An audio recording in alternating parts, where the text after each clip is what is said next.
Il n'y a aucun policier pour leur barrer la route.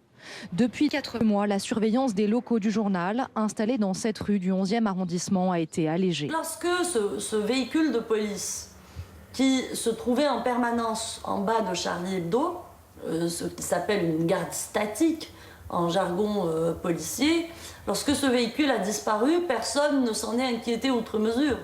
Parce que nous pensions, pour la plupart d'entre nous, ont interprété ça comme une baisse de la menace.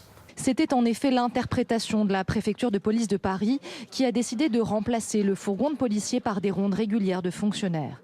Une décision incompréhensible aujourd'hui pour la veuve de Georges Wolinski. Les locaux n'étaient pas sécurisés parce que je sais qu'il y a eu un audit par la préfecture de Paris. On avait demandé à Charlie Hebdo donc de faire des travaux, de créer un sas, de bunkériser l'accueil, de badger les portes, on a toutes sortes de recommandations qui n'ont pas été suivies du tout. À ce moment-là, le journal Exang n'a pris aucune mesure de protection. Les autorités ne l'ont pas aidé à le faire. Ont-elles à l'époque sous-évalué l'état de la menace ? Charb, le directeur de la rédaction, était depuis mars 2013 visé par une fatwa. Un magazine d'Al-Qaïda l'avait désigné comme l'une des 11 personnalités à abattre. Il était donc protégé par 2 policiers, insuffisant selon cet ancien commissaire.